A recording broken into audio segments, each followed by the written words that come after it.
Hey, quick story for you here.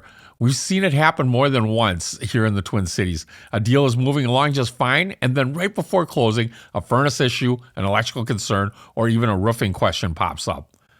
And suddenly things get stressful. That's exactly why we created our worry-free closing program at Twin City Heating, Air, and Electric.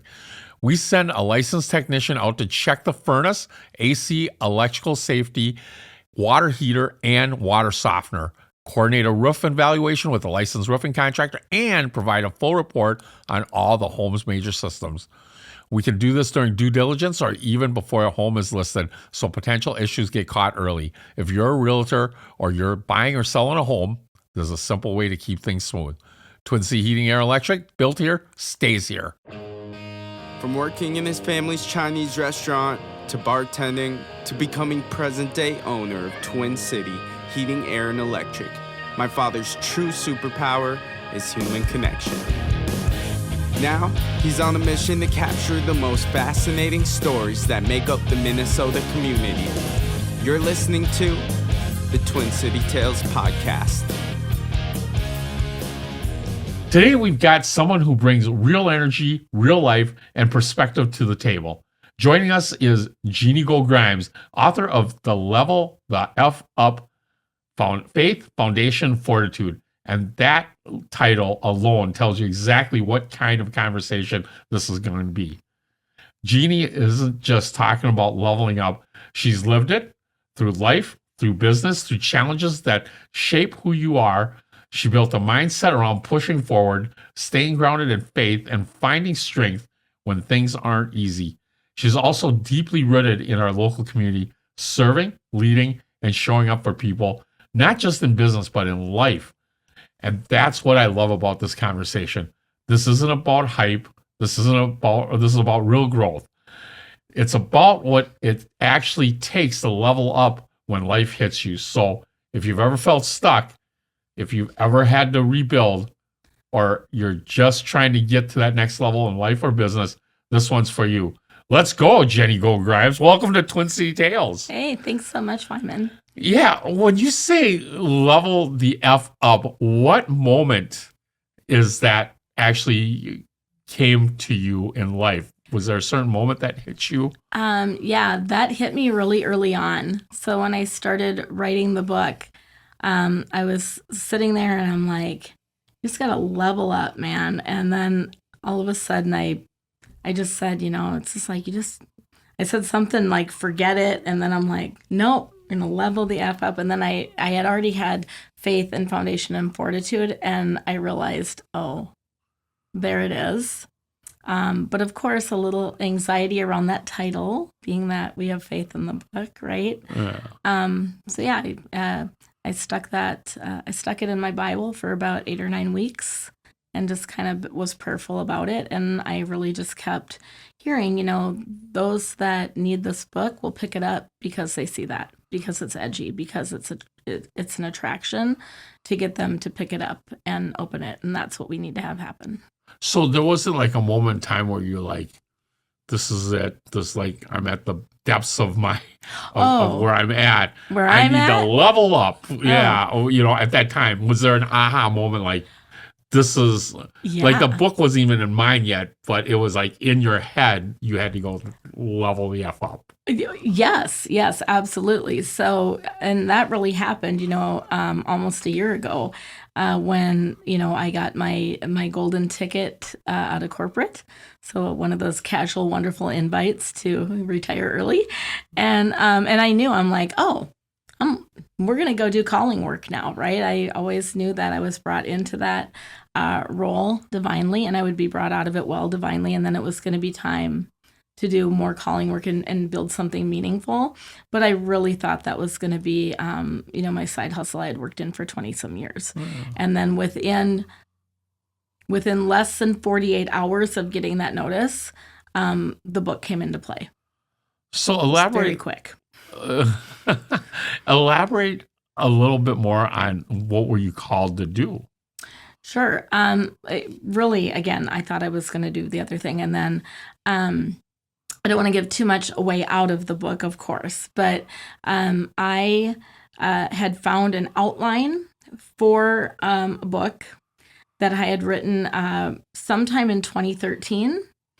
And I was like, oh, interesting. And on the back of that outline, in big, bold Sharpie, it said, one day I will write the book, I will tell the real whole story, and it will help people change their lives. And I was like, oh, okay. And I mean, that was like, I mean, you find that, you pay attention, right? Yeah. And so then I'm like, okay, I guess I'm writing a book, right? And and then I started it. So your book was your calling right after you were retired. The book was the introduction into the bigger calling, yes. Gotcha. Yeah. It was like an invitation to a party. Okay. Do you want to say anything about the bigger calling or what? Sure. Yeah. So as it went on, so started writing the book and getting into the book, and that had me unpack some things around, everything that I've worked through, all of the training and experiences that I've received through my lifetime, and what does that look like in a way to share and pass it on to others, right, for the betterment of others. And so as I was working through the book, I kind of got, I sat down and, it's like there were more books to come. Mm-hmm. That was very clear. And then there were other branding things to come. And so then it was like, you're going to need an umbrella company over this. And I'm like, okay. And my whole perspective from like literally from that moment on May 8th, 2025 was, this is calling work, which means I'm going to have obedience, and I'm going to try not to say, oh, I don't know about that, I can't do that, whatever. And I'm going to say, how could I? And so I went with how could I? And that's how I guess I can. The book came. Yeah. So growing up, though, I mean, obviously, we all get our perspectives of how we want to write, how we want to talk, how we want to show up. Growing up, tell us a little bit about the roots of you growing up. Sure. Yeah. So I was born here in Minnesota, of course.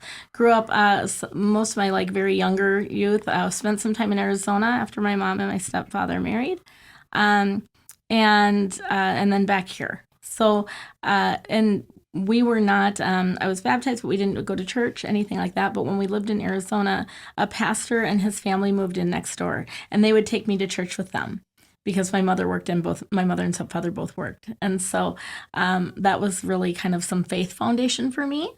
I have always been a bit of a writer.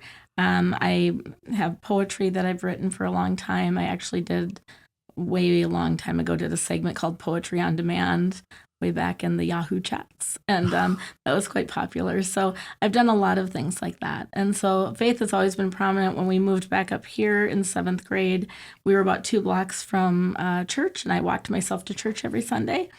And that's just kind of who I've been, like my whole life. So. And then you finished high school up here. Yeah. Where did you finish high school? Spring Lake Park. That's right. So I went to the same school that my mom did, my uncles, and so and my other 2 cousins. So. And you've really seen the Spring Lake Park area, Blaine, really start to boom. Yeah. Yes. I mean, when we lived out here, when they built that Cub Foods up off of Main Street, and 65, everyone's like, why are they building that out there? There's nothing out there. I'm like, oh, but there will be. And sure enough, So you were even here in the days of when they put up Gasoline Alley. Oh, yeah. Been there. Drove cars there. Everybody wanted to go there when they're little. And even we knew about it out in Hopkins area. It was a pretty cool little spot there. So interesting. I'm a big landmark girl for how I remember things. And so I still call 99th down here Mr. Donut Road. Because there used to be a Mr. Donut right on that corner, and I still call it Mr. Donut Road. Are you the landmark person too? Like back in the day before GPS, I just know if I was told I need to go downtown, I would just look for the IDS Tower or the Ameriprise building. Yeah. Just drive towards it. I'm Northwest Bay. close. Yeah. Yes. Yeah, I'm very much a landmark. It drives my husband crazy because I'll be like, oh, you just turn right at Holiday there. And he's like, do you know how many holidays? I could just take one wrong turn and end up in Wisconsin. I'm like, yes, sir.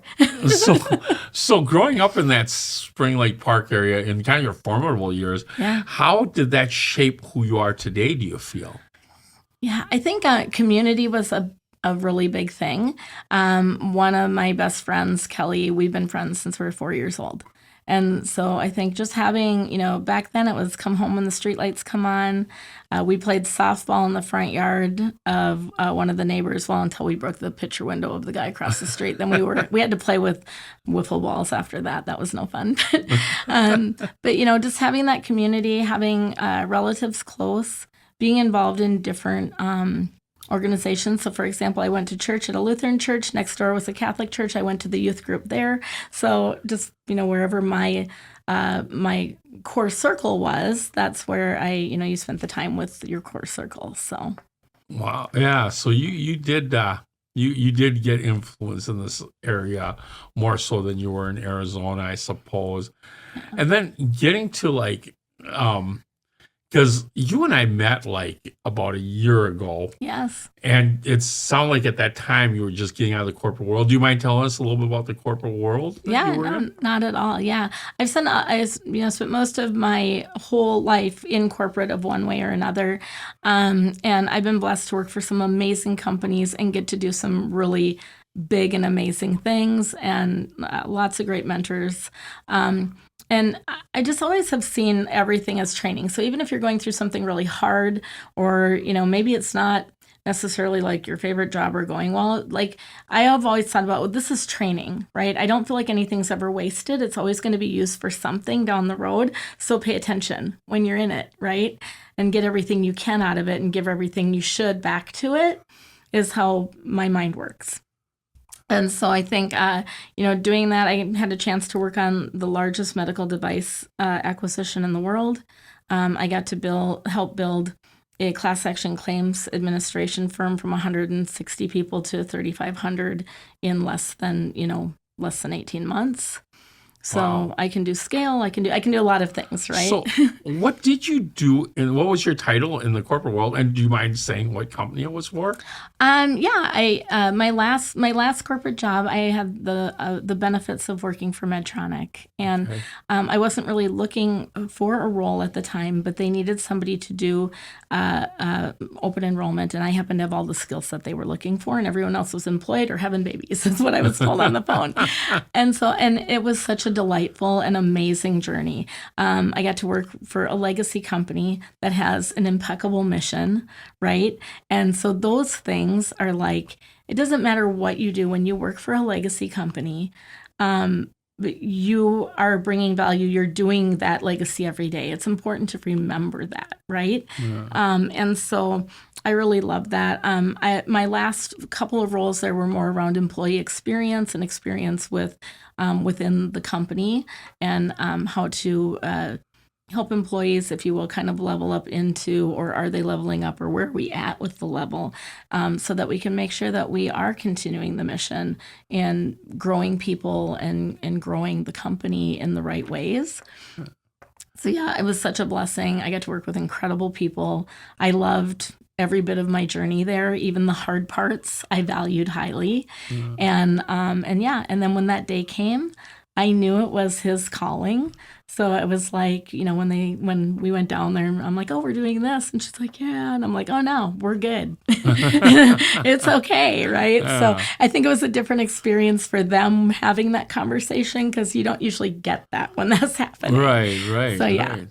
Yeah, so it sounds like HR was kind of your forte. Yeah, I did benefits, HR shared services, and that type of role. So helping work with the portal, helping work with knowledge management, helping work with employee service, and how the employees are feeling about and how they're doing inside of the company. So with that experience, you have to really be able to help people find where they're happy with, right? Your best team members, your best employees are usually one that you get in the right seat. Yeah. Yep. Right seat, right level. And really, I always thought of myself more as a bridge between, you have the people who develop programs, and then you have the people who understand how the programs run, and then you have the people that are executing on running the programs, right? And so it's kind of that type of tier structure in most corporate worlds right now inside of like HR shared services, et cetera. And so, I always was like the bridge between, okay, here's the programs, and this is what we want the programs to be. And then here's how they need to run, right, inside the parameters. And then how do we teach everyone to engage with that in a way that will be healthy and build everything up, right? And so that's one of the things that I think I partnered with a lot of incredible people to build those bridges. I would always say, I'm your power partner. And everyone kind of caught on to that. It's like, she's my power partner. Okay, we're going to do this. And so, yeah. So a lot of that experience, did that get put into the book, or was it more even further back? Your experiences? I really think it's been all along, all the way through, like all of the careers I've had, all of the other things I've done have come together. Because I've also spent a long time doing a lot of volunteer work. So I have done philanthropy for several decades, we'll say, not to age me too much. A lot of things I've done. And so never as a paid employee. I've volunteered right alongside of working. And so I think I've gained a lot of experience there too. So I kind of got to see the philanthropic side of things and the needs along with the corporate side of things, and kind of mesh those together, because in some ways, I think all of the people, everyone has needs that they need to have met, right? Yeah. And so it's kind of like, how do you protect your cup, fill your cup, and also strategically pour out of your cup? And I think that's the piece that really kind of went into the book. Nice. And so one of the things I do through this, of course, is work with, I'm not an individual coach in general, but I work with people and I work with businesses to try to figure out, okay, where are we doing this, the missing the mark kind of thing, right? And how do we build that bridge so that we can kind of get to the next level, right? Yeah. Or put the ladder up, if you will, to get to the next level. Yeah. And even though you say you're not a coach, writing that book, you almost have to think like a coach, I believe. Yeah. You think like a leader.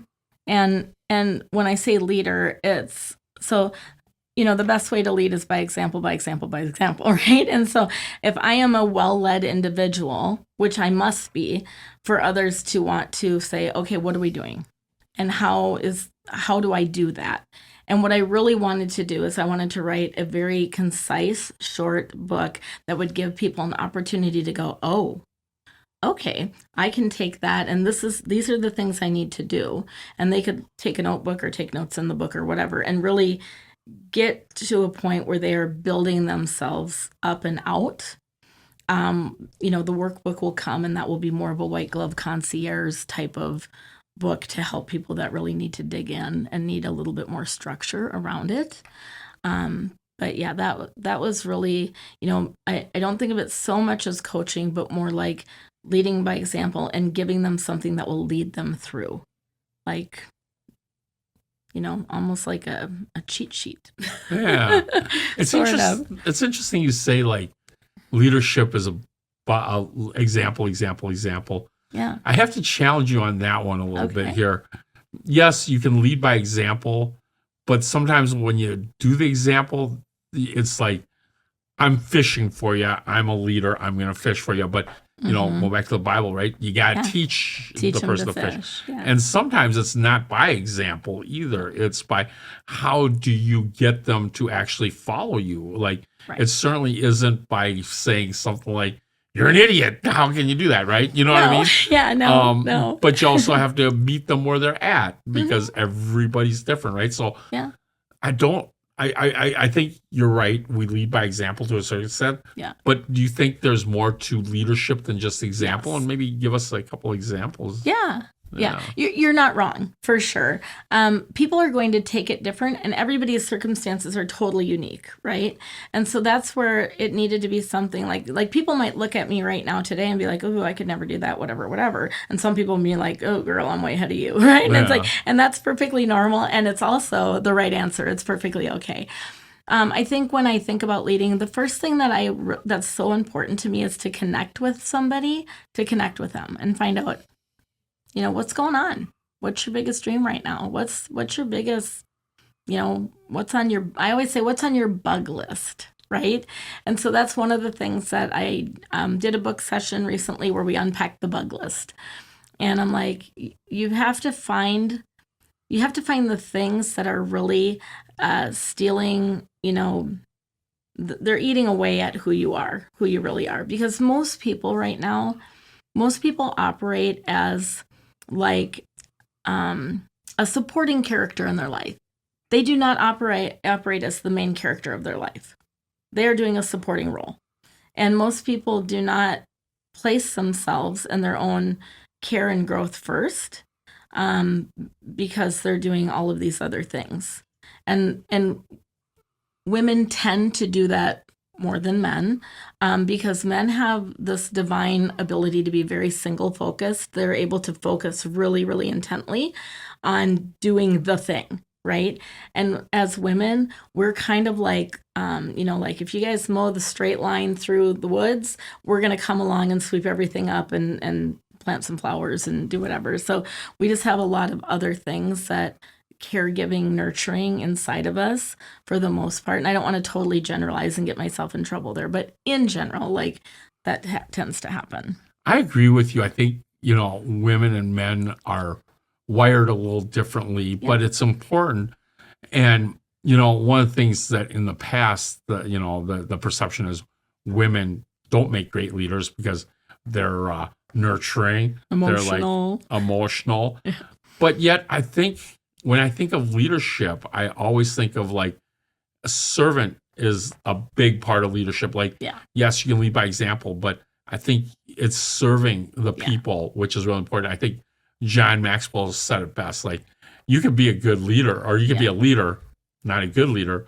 But if you're a leader all by yourself, you're just taking a long walk all by yourself, right? Yes. So absolutely. How do you be a good leader? I think part of it is the servant mentality, right? It is, yeah. And so part of it is servant, and then I think the other part, and you talked a little bit about, ask them how they are, asking them, but it's really listening, right? Like listening and meeting them where they're at. I think that's what really good leaders do. Yeah, and teaching them to listen to themselves. So when we unpack that bug list, it's like, okay, what are the things that happen that upset you, right? And then where is it caused by? And how is it when does it trigger, right? And it's asking enough questions to get to the point where how do they disrupt it? Or how are they allowing it, right? Or maybe how are they bringing it on? And so finding those types of things, but really that connection with people is key. One of the things that I ask people, I always ask them something personal when I'm signing a book. So I sign the front, kind of general from talking to them for a minute, and then I ask them something specific in order to sign the back of the book. And I do that intentionally because I want, when they get through that, I want them to get to the end and be like, oh, I was seen, I was heard, or here I am now, so that they realize that there is movement and they've done something incredible. And interesting, in your book, I read, I got into it, you leave a lot of space for notes, which is really cool. Yeah, I did that intentionally. It also probably comes from writing poetry a little bit, but I wanted it to not be pages and pages of words because I think people can just get lost in it. I mean, I really wanted it to flow. I wanted it to be something that ideally people read through and then they build, or they just start reading and build as they go. But it's a book that you build with. It's not like a read it and put it away thing. Yeah. It's a building book. So I found it interesting because when I first flipped through it, I did see it was like, a lot of open space. Yeah. So the first look at is like, I didn't really get value. It's like getting a can of corn and they all have half of its air, right? But I thought about what you said, and then yes, because you do want to make sure you put notes in there, right? So Yes. at first glance, you're like, I did not get value. Look at all the empty space, right? I'm But- like a bad bag of chips now. Oh dear. exactly. But no, I think that was really good. And then the other thing that caught my attention, you're right, and I didn't realize it because you didn't know we didn't talk about this, but you're right. It's written almost like the format is almost like in poetry format. Hmm. So it's easy for you to pick up and just go, okay, I'm gonna read that one. Like Yeah. I think I saw the furnace one and I was like, okay, this is interesting because obviously Twin Sea Heating, Air, and Electric. I You know. I found a key word in there called furnace, so I started reading that. And it was interesting because it talked about the different seasons and the changes. So it didn't really like connect with me with furnaces right away. But then I'm thinking maybe I look at furnaces differently from other people, right? I'm more Yeah. technical about it while other people might. Yeah. So I think that was one of the takeaways from the book for me. But there was Yeah. other takeaways that you kind of like seasons change. How do you move from that? So I found that really, really interesting. And because the book is Level the F Up, a lot of people listening right now are probably trying to level up if they're following this in business, life, and family even. Yeah. What's the first thing you think people get wrong when they say they want more?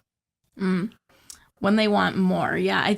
I think the first thing that people really, it's like, I want more. What does that mean? More of what? And so I think where we as humans fail in general is not being willing to solidly define what exactly we want, right? Oh, I want to make more money. Here's a 3 cents an hour raise. You're making more money. Right. Unless you Is that overtime considered it. leveling up then? If you don't go in a higher tax bracket.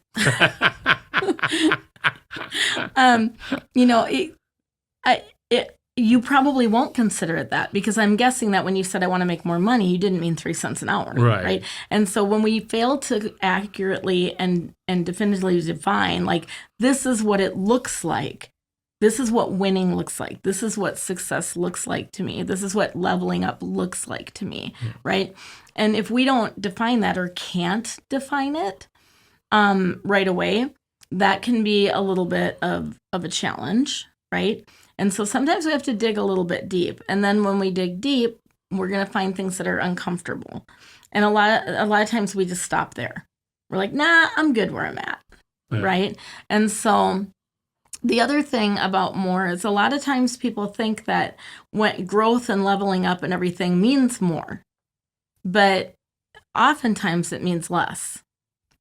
And probably the hardest thing to understand is we often don't really have control over the less, because when you are moving to a new level, not everything's going to go with you. Yeah. It's not.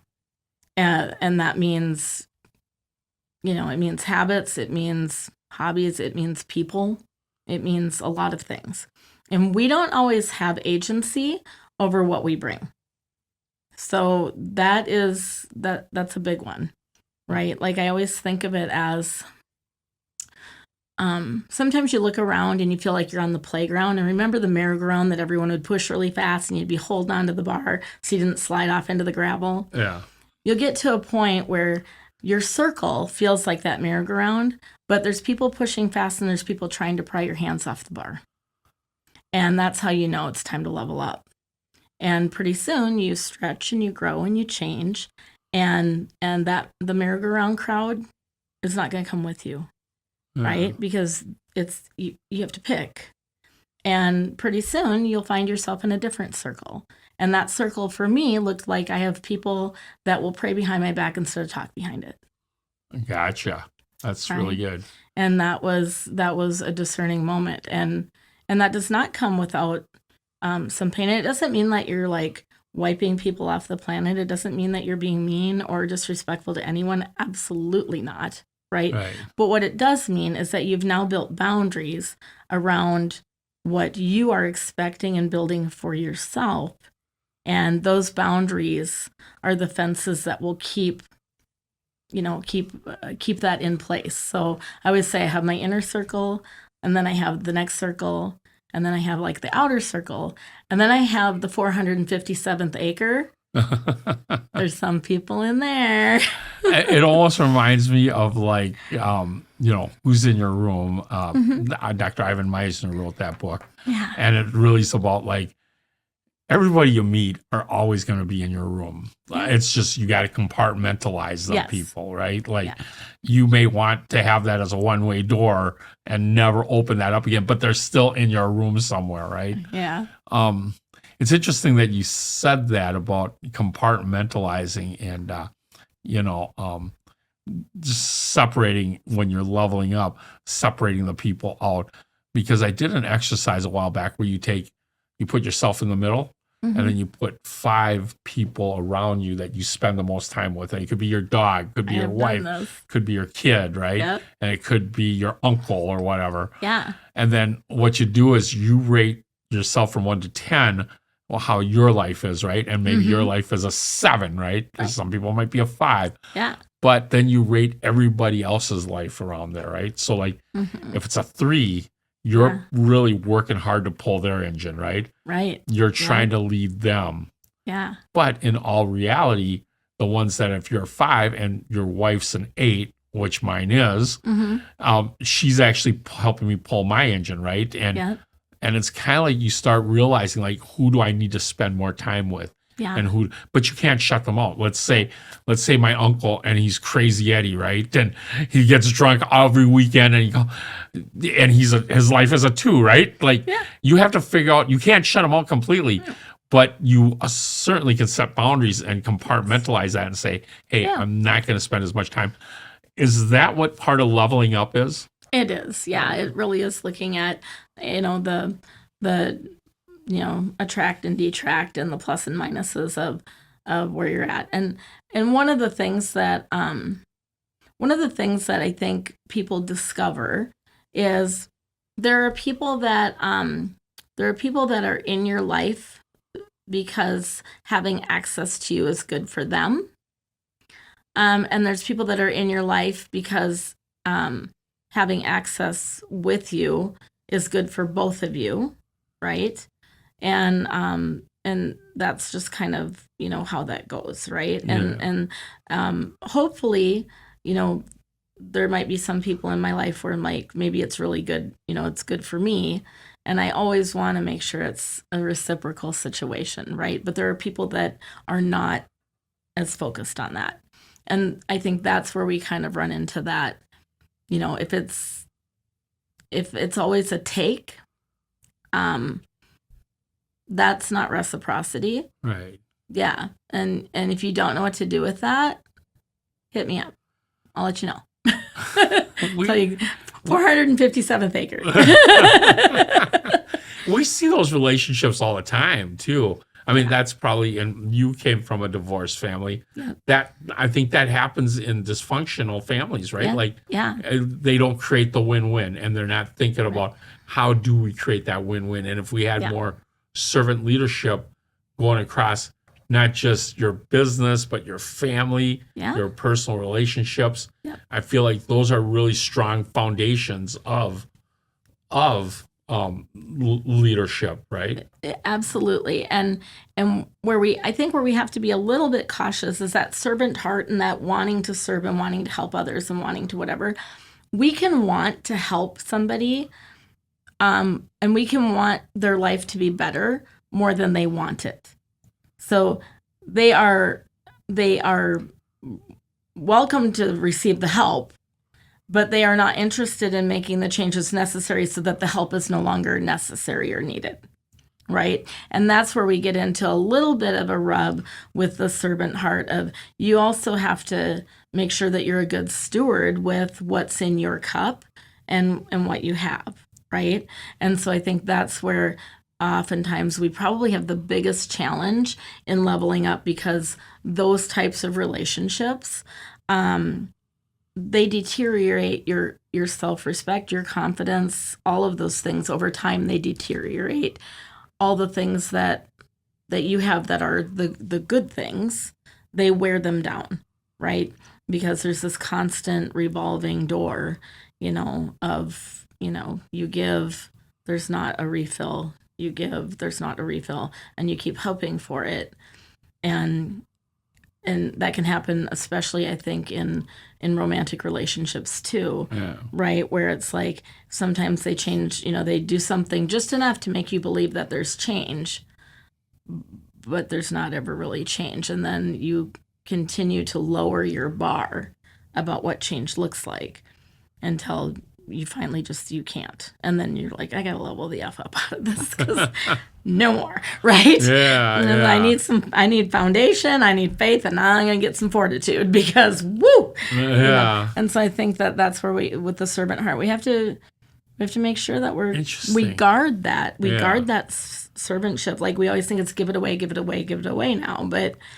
But really, we also have to be good stewards, and we are given discernment, and we should use it wisely, right? And that, again, it doesn't mean that you're going to be unkind to anyone. No, like it's not about that. It's just about guarding your own self so that you can become the best person you're supposed to be and actually do all of those great things that are there for you to do. But you're not going to find those. You're not going to be led to those unless you can, move away from the things that are draining your source, if you will. Yeah. Right? And so I think that's one of the things that we sometimes get a little bit caught up in, and we have to think about it. We just have to flip a switch and think differently and say, what would it look like if? Yeah. When you say that, there's so many complexities to it, right? Like, you can have a servant heart, but there's also a certain amount of, like, you're right, you have to set the boundaries. Yeah. But I also think that sometimes we set the boundaries, but the other side doesn't know the boundaries or doesn't expect it. So there's no clarity there.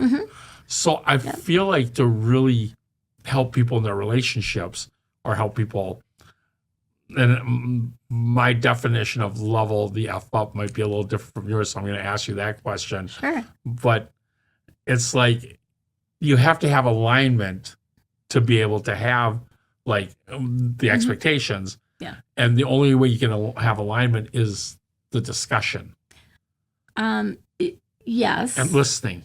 Listening, like, yes. that's the leadership. Both of you have to be good leaders of doing that. Yeah. I will tell you that alignment, getting that alignment and that understanding, oftentimes it's not going to happen. I know. It's okay. We'll get tissues. We might need them. Many times it will. But a lot of times in the most serious cases, whatever, the people that you're seeking alignment with, you're seeking them to understand, hey, I have these new boundaries, right? We're not going to hang out as much because you're a train wreck. You're not saying that, but literally, it's your wild Eddie or whatever, right? Wild Uncle Eddie or Cousin Eddie or whatever. Yeah. And so, one of the things I think I solve for in the book is, like, it doesn't have to look like that. You have agency to act on your own behalf and your boundaries. And so the boundary really means when this happens or this invitation comes or this whatever, this is going to be my reaction from now on. This is how I will manage myself inside of that, etc. Right? Yeah. And consistency is the key. And so when you think about that, that might just look like you're just not doing stuff with people that much anymore because you're doing other things to build and grow you, right? And that is just how it is. And so when you do that consistently, you don't have to do it with any type of meanness or whatever. What you will find is people will come back to you and they will start, trying to come back in. They're looking for access. They're looking for agency, right? And that's where you have to hold your boundary. And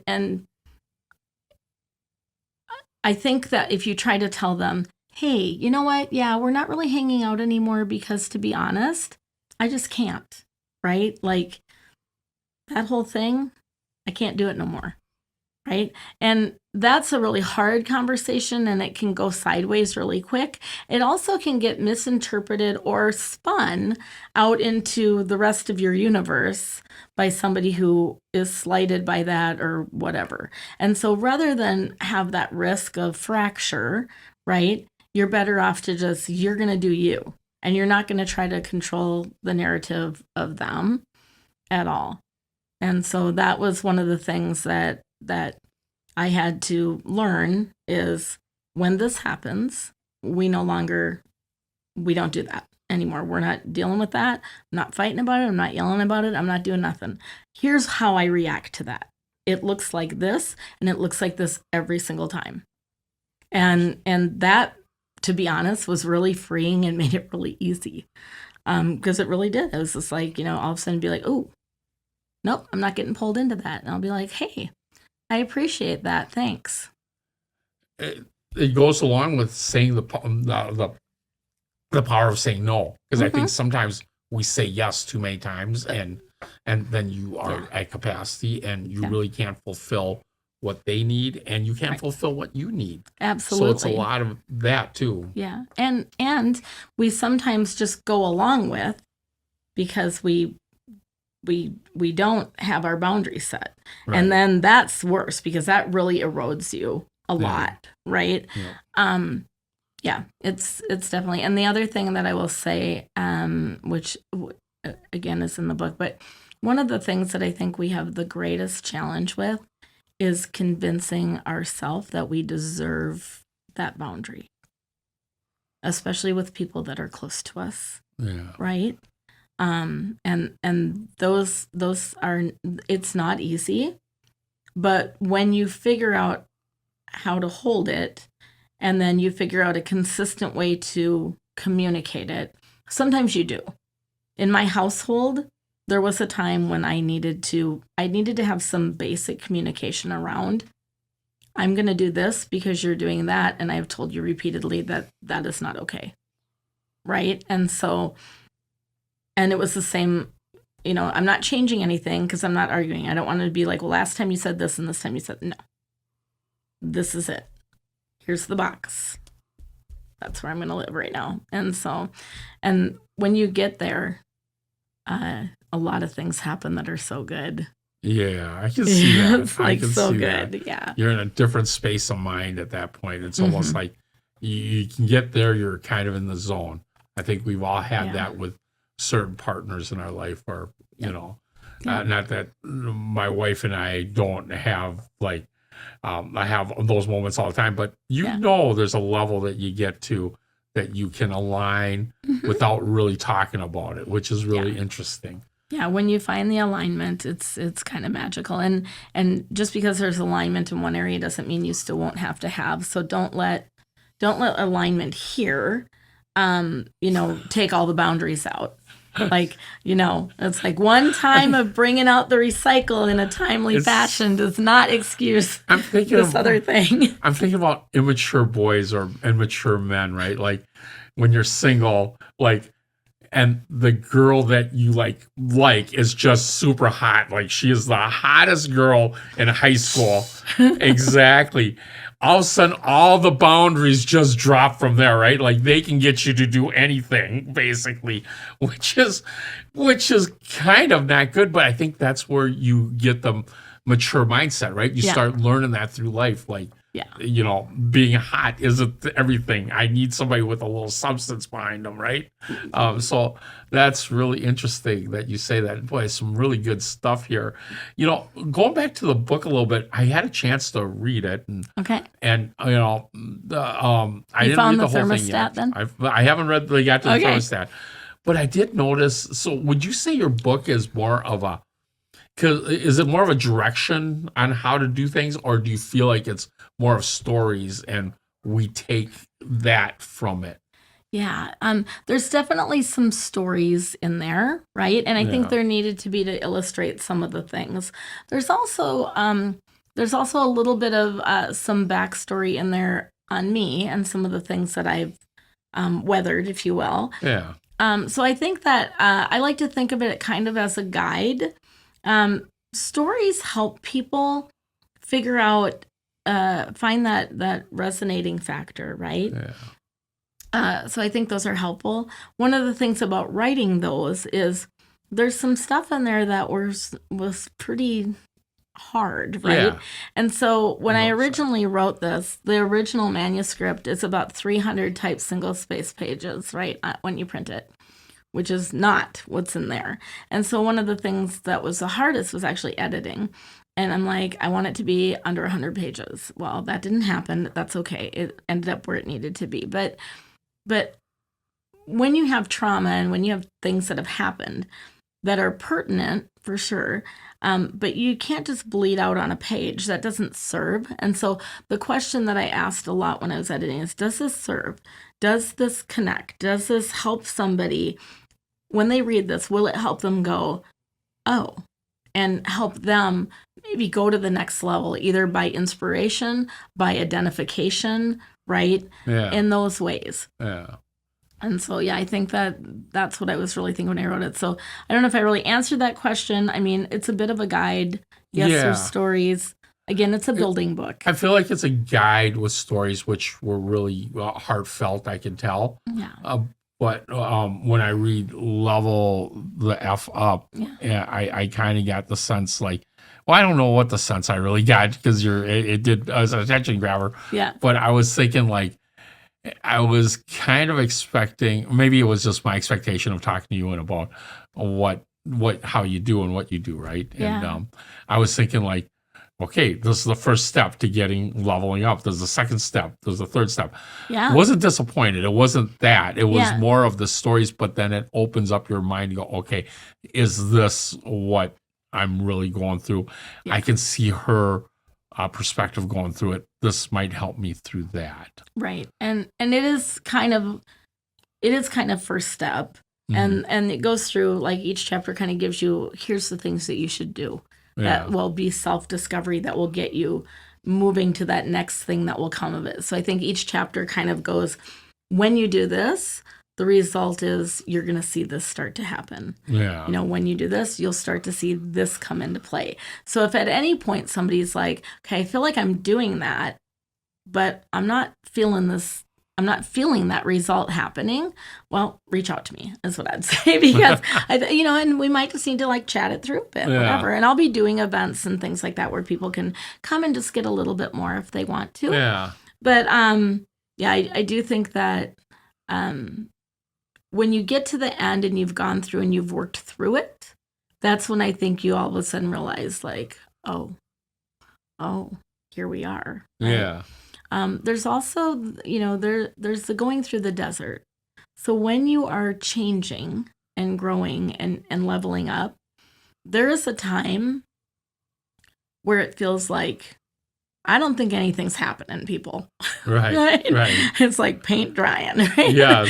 And Yep. so there is a time like that, Yeah. and longer for some than others. But I remember going through that, and I was like, "We sure about this, partner? Yeah, sure about that." Yeah, I was having coffee with a lot of doubting Thomas. Okay. Gotcha. Yeah. And then when it happened, Thomas and Tammy's. sure. Yes, doubting Tammy's. And my friend Tammy's going to be like, "Really, you did that to me?" But yeah, I think that when it came out, when all of a sudden when I came out of that time and I was like, "Oh my goodness," I could just like feel the growth, see it.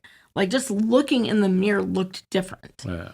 And that's when you see that, you're like, "Oh, okay, here we go. What's the next one?" That's really transformational. Yeah. That's awesome. Well, with that, why don't we take to a break? Okay. Anoka Meals on Wheels, a nonprofit organization that I proudly support, delivers more than just nutritious meals to seniors in our community. They deliver connection, care, and peace of mind.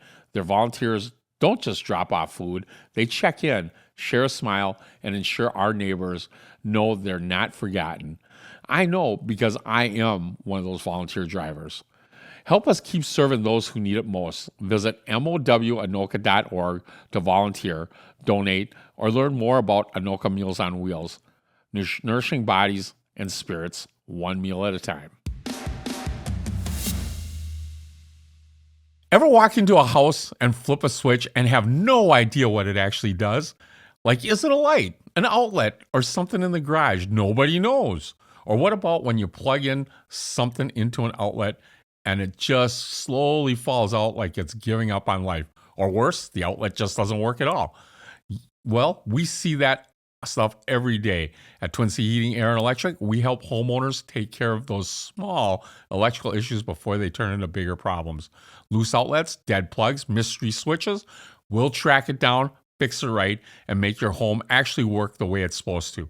So if something feels off electrically, it probably is. Twin City Heating, Air, and Electric, built here, stays here, feel the difference. If you're enjoying this episode, do me a quick favor. Hit that subscribe button right now. It seriously helps us reach more people across the Twin Cities and beyond. And if you're feeling a little extra generous today, helping us by dropping a rating or a review really goes a long ways. It only takes a minute, but it makes a huge difference in helping new listeners discover Twin City Tales. And that's how this community grows. You can find us wherever you listen to podcasts, Apple and Spotify and YouTube.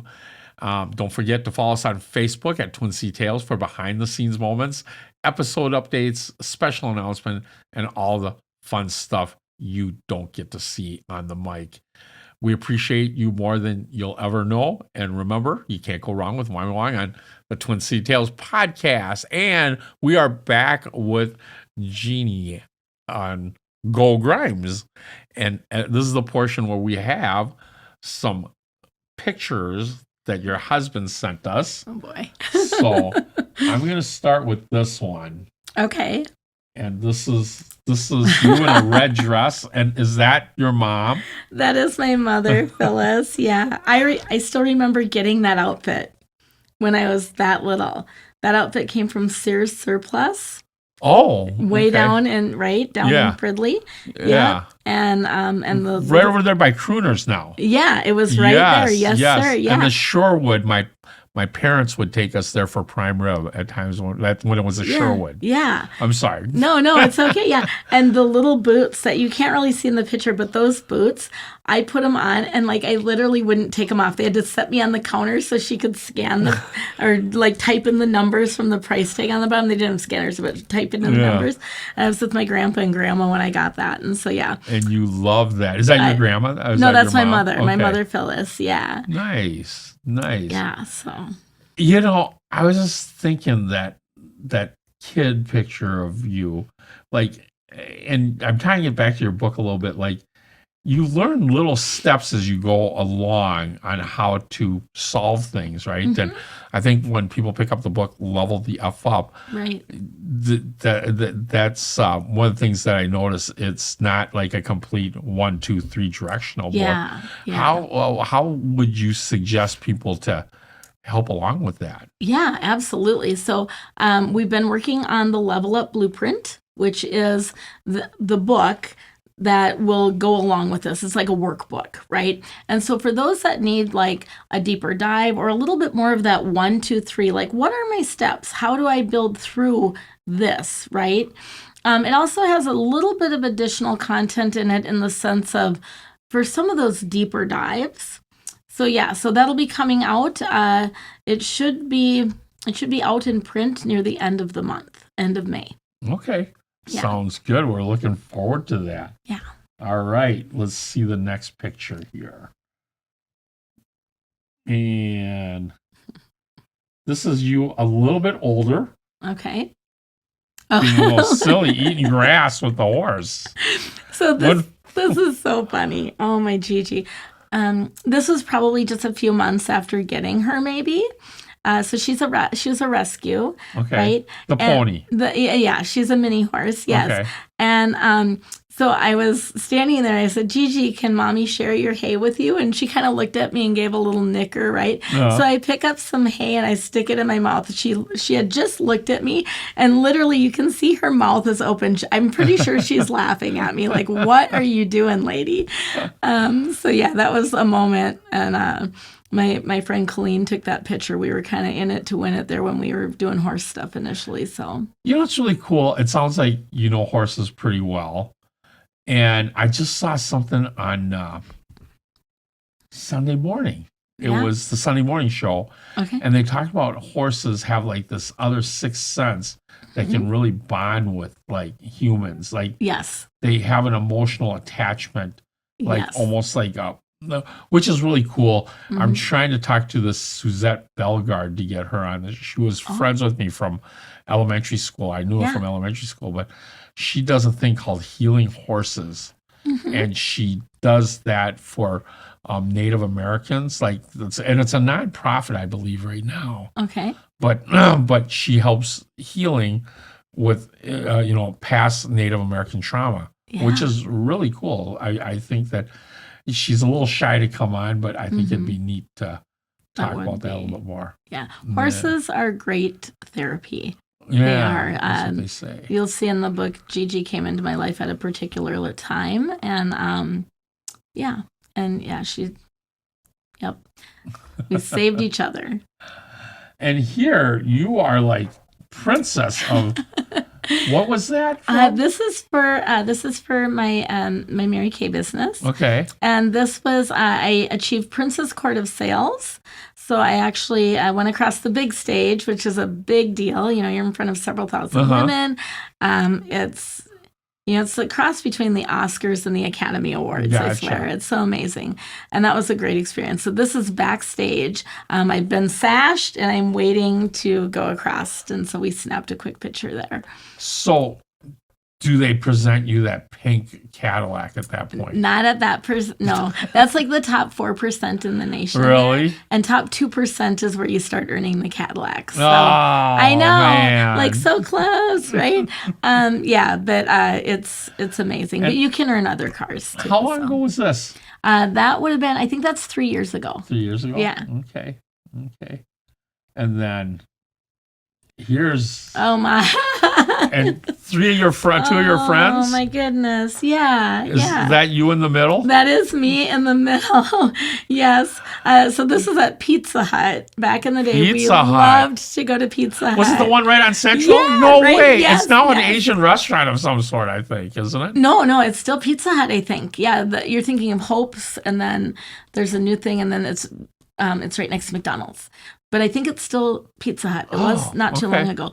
But yeah, we would go there all the time. So on the left in the red is my friend Joyce. And on the right is my friend Kelly, the one that I've known since 4 years old. Wow. And we grew up going to high school together and beyond. We had some of the funniest conversations and best memories. Joyce, unfortunately, actually passed away. She was in a tragic car accident on the way to her brother's wedding a few years after high school. Oh. So that is sad that she's been our sister in heaven for a while there, right? And I say sister just because it felt like that. But yeah, Kelly and I actually took a trip together last year to Savannah, North Carolina, and it was amazing. And yeah, so we've been connected all of that time. Wow. Let me ask you this. If you can go back to that time and run into that young Jeannie, Oh boy. what advice would you give her knowing what you know now? Ooh, that's a very dangerous question to put on the air, sir. I think that the advice that I would give is, you're right. Everything will be used for good eventually, and then I would just say, take more risks and pursue more opportunities that are in your heart instead of the have-tos. Yeah. Sometimes when you're at that age, you kind of hold back because whether it be judgment or just not knowing, right? And then Right. just saying, man, what are people going to think of me? So I love that answer. That's Yeah. fantastic. Yeah. Now, if you step back in another 20 years, what do you think you'd be telling yourself today?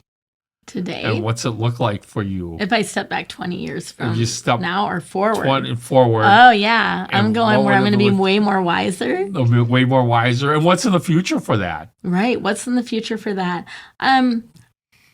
I think from now on, like my work is calling work. And so I'm going to be obedient, and I'm going to try to do I'm going to try to make as much difference as I can in the world. So everything that I do and everything that I touch and everything that I'm part of, I want it to be something that is good and makes a difference and helps people be better, do better, and become more connected as a community. And that's really the goal, is to do that and continue to do that and pass it on so others do that. So build it in a way that people will duplicate that in their own life, in their own way. Yeah. So how are you doing that? Well, I think this is a start, right? It's a start. And connecting to people. I've always done a lot of philanthropic work. I will continue to do that forever and ever.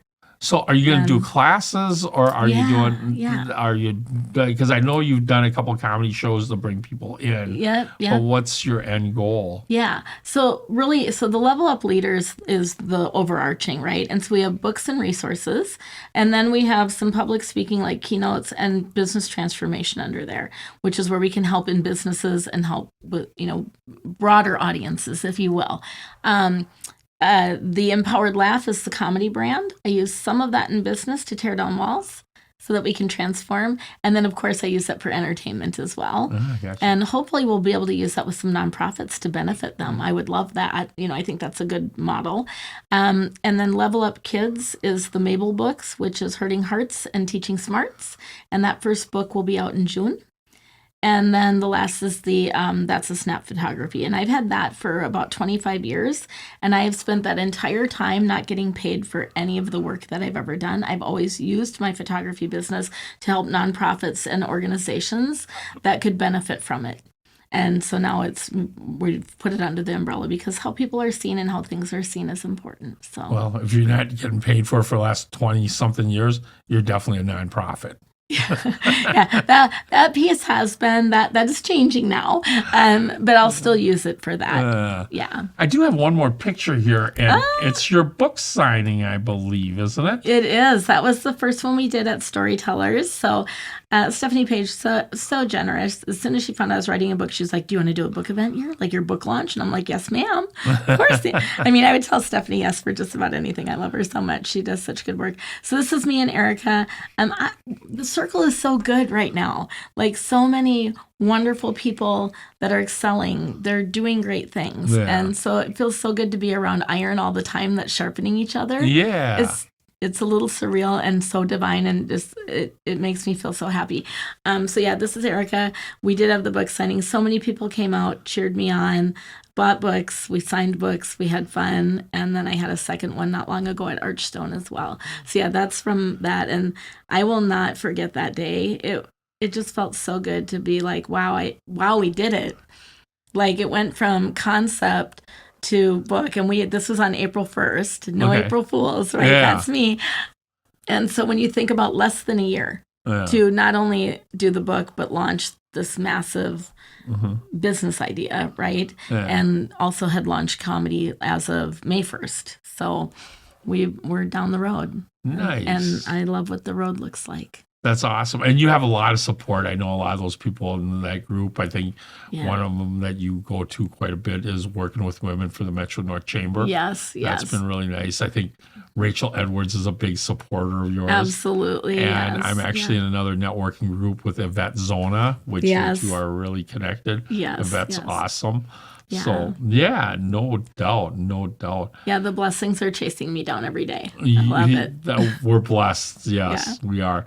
If there's someone with all these people, if there's somebody that you could hear on this podcast, who would it be and why? you would like to see? I had to go back and look because I've watched quite a few of the podcasts, and I'm like, well, I don't want to rename somebody who's already been on because that would be really silly. But when I think about it, so Steve Landau, so he's with Mission Bridge. He helps run the Thrive Ambassadors in Business Networking, and he is current president of the board of Cars for Neighbors. Yeah, so he's got. I've met him before. Yeah, really good guy. Yeah, he is. He has so many perspectives and is just an amazing person. He's also a great speaker, and really has a heart for serving. Yeah. And so I think it would be great to just hear some of his thoughts on community and just, some of the things going on. He's so good, and he's got a great heart. And I've had the pleasure of serving next to him as board vice president for Cars for Neighbors. And it is a dynamic duo in that sense, and we have such a great board all the way around. But yeah, he would be great, I think. I love talking to people that work in the nonprofit sector because every one of them have such a passion for it. It's not always about the money, and they always have a story behind how they picked up that passion, which is really interesting. Yeah, absolutely. I'll have to talk to Steve and get him on the show. Yeah, that'd be awesome. Yeah. So, and this is the part where we coming to the end of the show. I do have a few gifts for you. I'm so excited. It always comes in this bucket. Okay. But a little trophy. Oh. The thumbs up. You're awesome. Thank you very much. I love for this. being Thank on you. the show. And of course, it wouldn't be without a box of fortune cookies.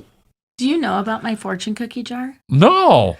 Oh, can I tell it quick? Absolutely. Okay, so for years and years and years, every time I got a particularly good fortune, I would always keep it. And sometimes I'd even make little notes on the back. And so I have this jar in my house that I put the fortunes in. And so I always will have a jar of good fortune.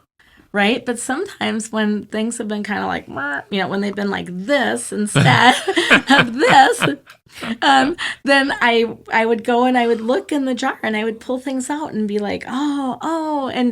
And so, yeah, I've had that for, I don't know, I've had it for a long time. Oh, that's awesome. So this is terrific. Cool. I can't wait to see how many make it into the jar. I feel a little guilty now. I remember we were at a Chinese restaurant and, with my wife, my second wife, and I think as I opened up the fortune cookie, we read it to each other. I said, "Oh, it says here I'll be happier in my third marriage."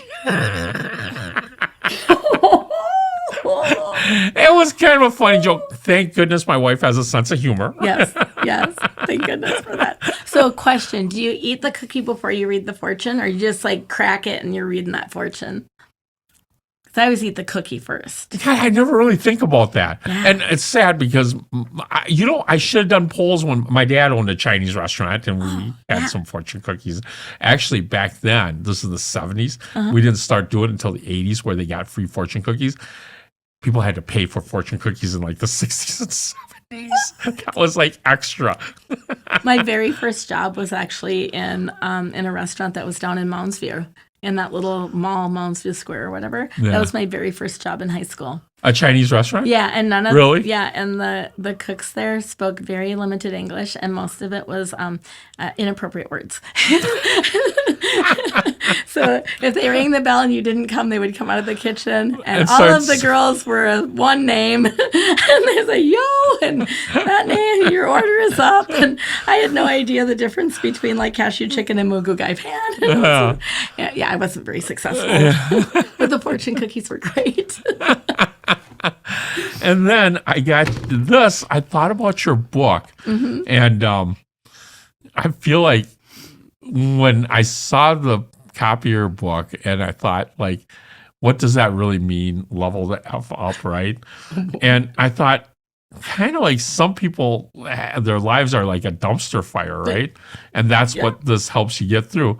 So I actually got you a little crocheted the garbage dumpsters that says, "Thank you for supporting me." through this dumpster fire. This is I figured that would be amazing. great. This is perfect. It's so perfect because yes, I mean sometimes you're standing in the ashes. Yeah. You're like, what's going to come out of that? We'll figure it out. Yep. You know, sometimes you're in the middle and you're like, is this all there is? And then sometimes you're killing it. You're doing the best thing ever, and that's the most dangerous time. Yeah. Because when you're at what you think is your peak, you stop looking for the next level, and you start hoping that what you've built is going to last.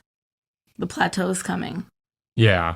Right? Yep. Because Yeah. there's always chaos before the plateau. And then sometimes to level up, you got to create the chaos again to get to the plateau again. You know? Yes. Yes. So, and then I know you're probably heard of John Maxwell. Yeah, I love And John Maxwell. I loved his books. So I thought this was perfect for Thank your you. journey. I don't know if you've read that one Yeah. yet, but I have not. okay. No, so it is thank small, you. quick, Yeah. almost poetic like. Poetic life. Yes. I love So, this. 15 ways to get ahead in life. Yeah. Like we all need, and it's only 15. Yeah. So that, yeah. Easy read. I love that. Yeah. I love this. Thank you so much. I love books. So like Good. this is like a golden nugget right Yeah. with this guy here. Well, and then this, and then it's all gold. Thank you so very much. Yeah, well, Jeannie, I can't thank you enough for being on the show. If you want to learn more about Jeannie GO Grimes, you can actually purchase the book on Amazon.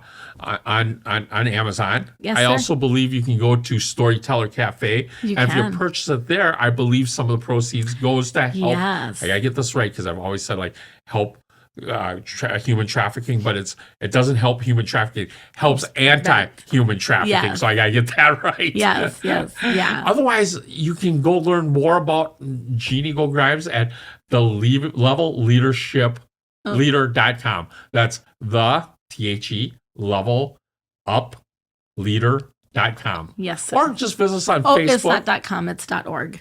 Oh, .org. Yeah. Let me get this right. Yeah. TheLevelUpLeader.org. Or you can visit us at Twin City Tales Facebook page, and we will post it on there.